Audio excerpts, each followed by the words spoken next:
It was just an ordinary morning on the porch, coffee in hand, sun breaking through the clouds, until a sudden gust of wind changed everything. In that split second, a secret was exposed, and with it, a silence heavier than words. His eyes told a story I wasn't ready to hear, one that carried both temptation and betrayal. From that moment on, nothing felt the same. What began as an accident turned into a question I can't escape. What really happened between us? Hi everyone, I'm Jessica, the storyteller on the Adult Women's Tales channel.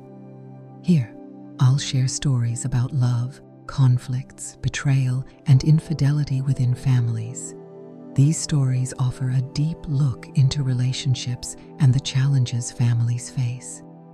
Stay tuned and explore with me. If you love emotional stories and want to uncover the hidden secrets in families, don't forget to like, subscribe, and turn on notifications so you won't miss any of our videos. The breeze surprised me unexpectedly. There I was, on the front porch, barefoot, enjoying my lukewarm coffee. The South Carolina sun had just emerged from behind the clouds when the wind rushed in like an envious partner, raising the hem of my sundress, revealing what lay beneath it. At that precise moment, Donald ascended the porch steps, my son-in-law, my daughter's spouse. We were both completely still. My heart froze. His eyes remained unblinking. He witnessed it all, yet remained silent. Yet his silence was deafening. There was neither shame nor surprise visible on his face. It was truly remarkable, a bit more substantial, more shadowy, more experienced than either of us. That fleeting moment felt like a deep betrayal, or perhaps the start of something new. I still haven't made up my mind. So, what happened next? I was completely blindsided. Before I go any further, I want to take a moment to express my gratitude to each and every one of you for subscribing to this channel. Thank you to all the new and returning viewers who haven't subscribed yet for being here. I genuinely look forward to your subscription, as it is what sustains this channel. Your encouragement, your engagement, and particularly your feedback enable me to share more authentic, genuine stories like this one. I'd love for you to join in, share your insights, and stick around until the very end. Let's return to that moment on the porch. I'm Jeanette. I am 60 years of age. I reside solo in a quaint white cottage just on the outskirts of Charleston. The walls hold a stillness now, and the majority of the pictures displayed capture moments from a life that has passed. I have been married before, 34 years. He walked away from me 2 years ago for someone younger, a yoga instructor with a forced grin and an empty gaze. I didn't shed a tear when he departed. I believe I shed too many tears while he was still around. Donald is my daughter's husband. He is 35 years old. I've been married to my daughter Ashley for nearly a decade. They encountered each other during their time at college. Ashley often remarked that he was the first man who genuinely understood her. Recently, it seems as though he has been making an effort to forget her. The connection between them is faint. She once shared with me that Donald had grown distant and distracted, and now here he was, on my porch, having witnessed more than enough of me, yet still lingering there. "Good morning, Jeanette," he said, striving to maintain his composure. However, it did crack just a little. The tension hung in the air between us. I pulled my sweater tightly around me, heart racing, face warm. "You arrived early," I remarked, though I was unsure of the reason for his presence. He smiled, though it wasn't the typical courteous grin. It was quite an experience, uncertain, inquisitive, as if he had stumbled upon a page in a book that was never intended for his eyes. "I figured I would drop in. Ashley mentioned that you were looking for someone to check the gutters. That was untrue. I didn't mention anything regarding the gutters. Ashley had never brought up his arrival. I ought to have sent him away. I ought to have gone back in and closed the door. However, I chose to step aside instead." "Step inside," I urged. He strolled by me. I could sense his warmth as he moved.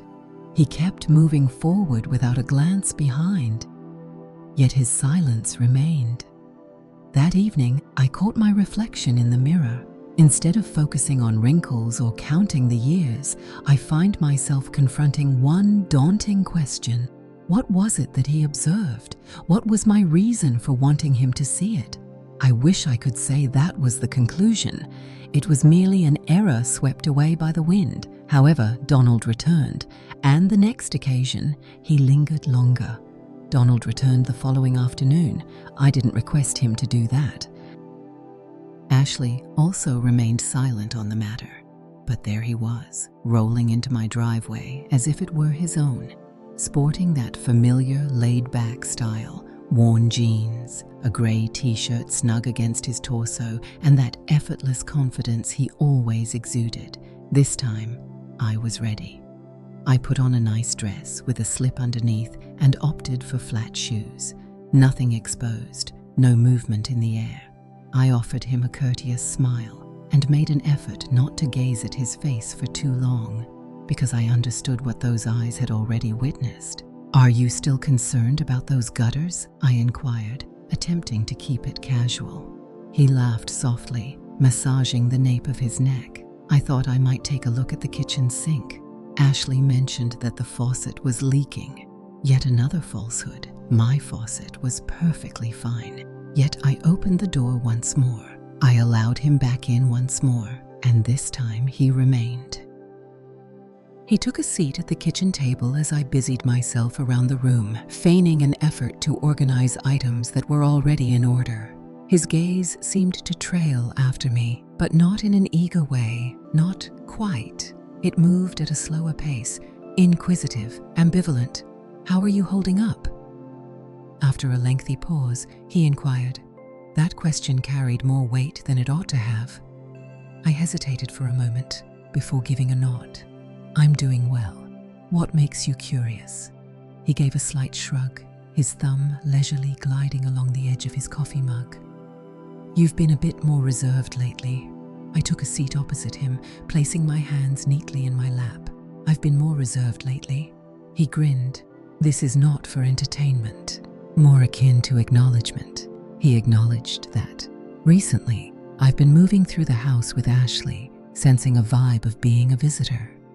It feels as though we are merely acting in roles we no longer remember how to perform." I really shouldn't have leaned in. However, I did. "Marriage doesn't always feel like a home," I remarked. "At times, it feels like a lengthy corridor filled with numerous shut doors." That line, that's where it all began. Our conversation lasted nearly 2 hours. It's not concerning the faucet. It's not concerning the gutters. We discussed all the other topics: remorse, isolation, the experience of losing the version of yourself that you once cherished. He expressed that he longed for the feeling of being noticed.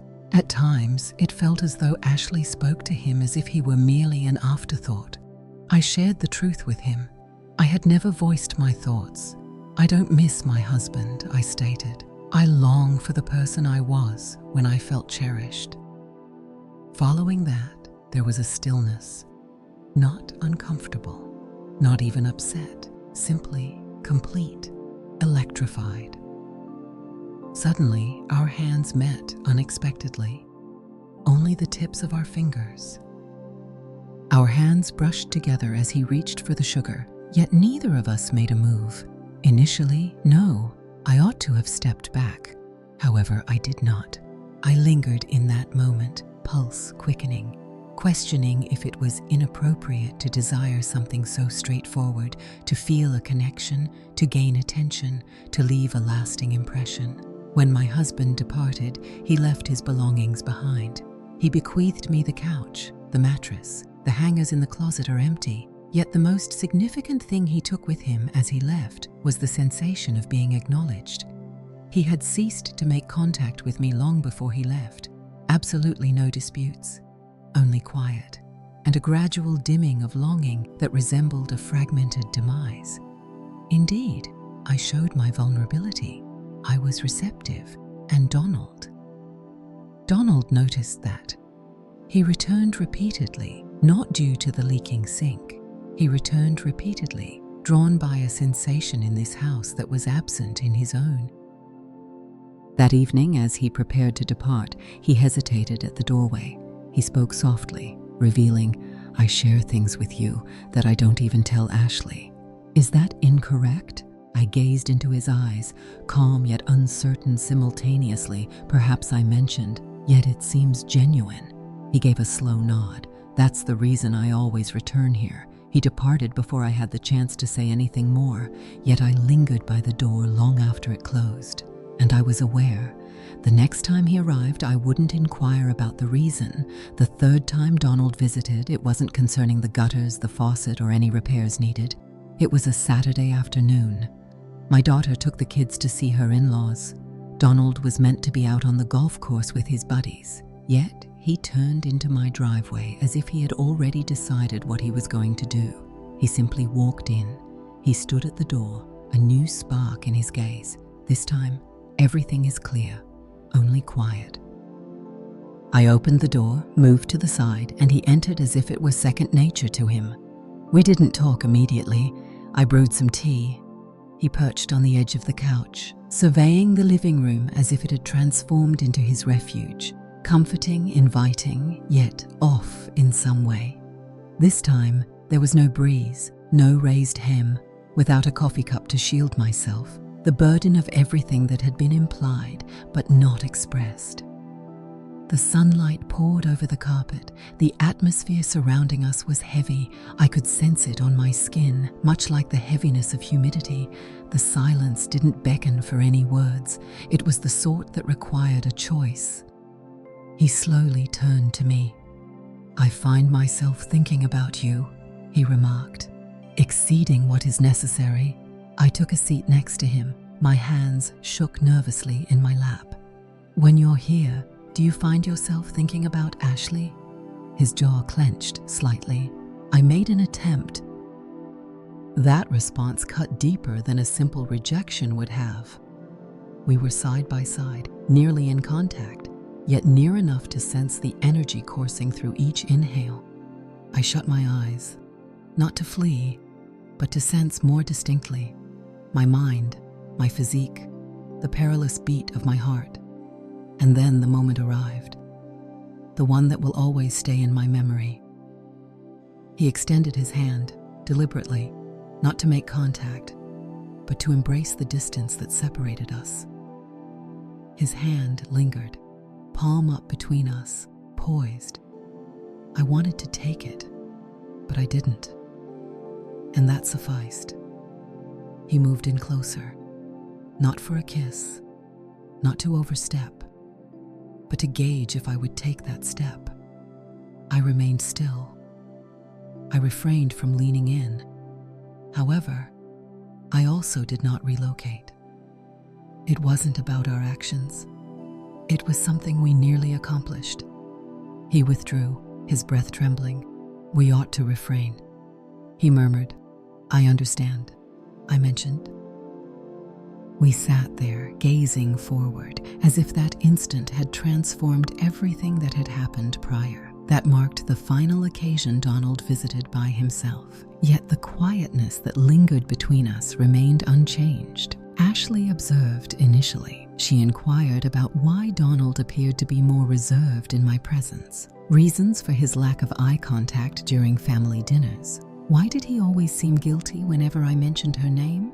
I mentioned to her that he was likely just feeling overwhelmed. Labor, children, existence. Yet I was aware of the truth, because I held that moment within me, a hidden mark that remained unseen. One moment more, one inhale fuller, and I would have shattered something I could never restore. At times, the most perilous situations are those that remain unrealized, the ones who dwell in the quiet, within the looks. In the areas once filled with love, loneliness now lingers like a shadow. That day is not one I look back on with pride. Yet it will always remain in my memory. In that serene, impactful instant, I recalled the sensation of being desired, to gain visibility, to be nearly touched. At times, being almost is more frustrating than anything else. I'm eager to hear your thoughts. What do you believe truly occurred between Donald and me? Could it be considered a betrayal? What if we never crossed that line? Should I have shared this with my daughter? Was silence truly the safest option?